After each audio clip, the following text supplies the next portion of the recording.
Kanina po, na-discuss natin itong kapalpakan at pagsisinungaling nitong si Matibag ayon kay Cayetano, kay Aimee at even kay John Vic. At ito'y pinatunayan din ni Claire Castro. Kaya nga naman, syempre, bigyan din natin ng pagkakataon. Ano ba talaga ang masasabi nitong si Director Matibag ng NBI? Pag-usapan po natin at sasagutin po natin lahat ng kanyang sinasabi. Ng sariling investigasyon, lumalabas po na siya ay parang volunteer kasama po ng mga ahente po. No? Ayan, so anong pinag-uusapan natin dito? May nahuli po kasi, okay? Yung nahuli, yun po ang konteksto niyan, yan po ang pinag-uusapan. Hindi daw NBI, volunteer lang. Dun po sa katanungan kung alaw humawak ng baril, yun po kasi yung nakita na naglalakad, pinahawak. Pero yung actual naman po na pangyayari, wala naman po siyang access po dun sa baril na hawak-hawak po niya. Sir, may we know kung sino po si Mel Oragon? Totoo po bang driver siya ng NBI? And bakit po siya may hawak na baril? Allowed po ba yun sa driver if that's the case? Well, sa ngayon po, when binalidate po namin yung pong aming records ng aming po mga ahente at mga employees, siya po ay hindi po official na empleyado ng NBI.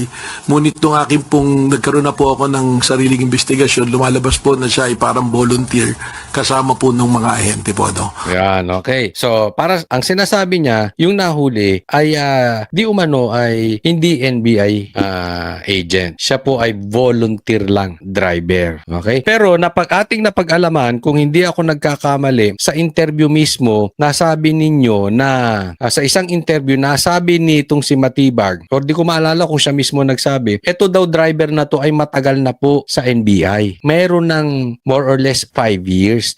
Pero hindi siya NBI agent, NBI driver. Ngayon, driver lang siya, ba't nandoon siya? Bakit nasa gitna ka ng putukan? Di ba dapat nandun ka sa garahe? Anong minamaneho mo dyan? Nag-go-kart ka sa taas? Nag-electric bike ka dyan? Anong purpose ng driver nyo doon? Volunteer, o sige, volunteer. Walang problema, driver. Pero yung ganyang kasensitibo, dapat nandoon yan. Tapos may hawak pang baril. Anong sagot nitong si Matibag? Dun po sa katanungan kung alaw humawak ng baril, yun po kasi yung nakita na naglalakad, pinahawak. Pero yung actual naman po na pangyayari, wala naman po siyang access po dun sa baril na hawak. Yan. So yung baril lang daw pinahawak habang naglalakad.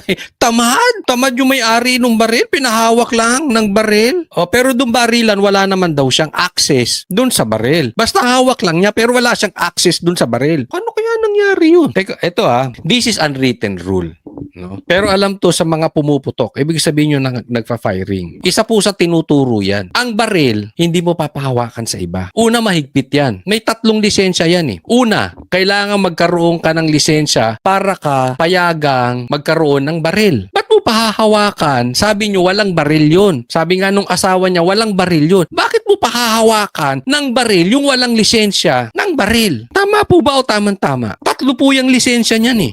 Pangalawa, yung lisensya na pwede mong dalhin yung baril sa labas. Ibig sabihin, kahit may baril ka at kahit may lisensya ka, hindi mo pwedeng dalhin sa labas kung wala kang lisensya, permit to carry. Walang lisensya yun eh. Bakit nagdala siya sa labas? Hindi po pwedeng pahahawakan lang. Hindi mo pwedeng pahawakan yung walang lisensya. Pangatlo, kahit na meron kang permit to carry, meron kang license to operate firearms, yun yung dalawa eh, yung pwede ka magkabaril. Yung pangatlo, kailangan yung specific na baril, irirehistro mo sa'yo. Ikaw lang ang may dala nun. Ba't pinadala mo dun? Ba't pinadala dun ng NBI agent mo? Wala nga lisensya. Ang daming sabit, di ba? Sasabihin, trabaho lang. Hindi naman niya kailangan ng lisensya kasi nagtatrabaho. Hindi, all the more. Ang trabaho niya, driver. Bakit baril ang hawak niya? Ang hawak niya dapat manubela, cambio. Dapat naglilinis siya ng kotse sa labas. Anong nangyayari sa NBI natin ngayon? Or, nagsisinungaling ka. Taga-NBI talaga yun. Kunwari lang driver, pero pinapasok nyo doon para hindi masabi na sinungaling kayo at sinungaling ang presidente, kunwari driver lang. Diba? Ano mas kapanipaniwala? Eto pa, merong unwritten rule. Ito'y tinuturo sa umahawak ng baril. Ako hindi naman tayo eksperto, pero naririnig ko yan. Ang baril, itrato mong parang asawa mo. Intindi, no? Ano? Puputukan. Hindi mo papahawakan sa iba. Personal yan. Asawa mo, papahawak mo sa iba? Di ba hindi? Yan yung sabi-sabi. Ikaw lang dapat hahawak niyan. Kasi kung sakali, halimbawa lang, wag na natin nating sabihin sa NBI, halimbawa yung may-ari ng baril, pinahawakan sa'yo. At yung baril na yun, nakapatay. Lalabas ang fingerprint mo ron. Paano kung yung pinahawakan mo ng baril, nakalimutan mo hawak niya, pinatago mo sa driver, nakalimutan mong kunin sa driver, at may pinatay, sasabit pa yung owner kasi may serial number yun. Lalabas yun dun. Naintindihan? Kaya ganyan po kakomplikado yung baril. Hindi yan pinadadala sa driver. Ngayon lang ako nakakita ng NBI na ipapadala sa driver yun. Isipin mo, pupunta kayo sa Senate. Dapat nga ang baril nakatago di ba? Alam na niyo yung lahat yan. Sige, pagpalagay natin. NBI agent nga yung driver. So dapat pag hawak niyo yung baril nakatago, hindi pwedeng nakalabas yun. Tama po ba o tamang-tama? Oo, pulis, sige, labas niyo kung pulis, sundalo, natural. Pero driver hindi pwede. Kaya sabi ko maselan niya, hindi po pwedeng pinahawakan lang. Ano yun? Ang bihira, Hawak po niya. So, sir, sorry panghuli na. Pero ang bait niya rito view or yung mga reaction niya, laging pikon, no? Pero I like the Batibag now a lot better than before. Yung parang akala mo hype na hype parang nakasabu. Hindi ko sinasabing addict to Parang lang, parang nakasabu yung hype na hype, parang laging galit. Ito, parang sirap. Sino may Ganun. Mas okay ito, mas okay. So kasama po siya nung mga As NBI a agents na driver po. nag-assist sa GSIS? As a driver po ng grupo po, yun po yung report sa akin ng mga NBI. But officially, he is not a member. Ayan, nawawala po tayo Hindi kaya itong driver nitong pinahawakan ng baril at nasangkot sa putukan. Pogi. Parang 'di ba? Hindi, seriously, parang yung driver ni Dilima, parang alam mo, mag-iingat kayo mga driver Pagka alam nyong inuutos sa inyo ay illegal na, huwag nyong gagawin. Paano kung nagkagustuhan yung congresswoman tsaka yung driver? Hindi ko na alam sa inyo, bahala kayo dyan.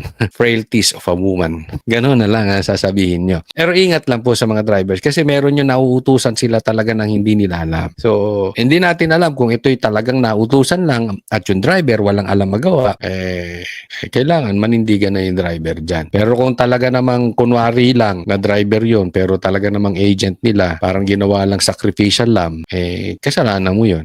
Kasi po, sa mga operation po namin, just to educate po ang ating pong publiko, lahat Ay, to educate ang publiko. po. Pag operations po kasi, meron po talaga mga tinatawag na force multipliers, yung mga volunteer po.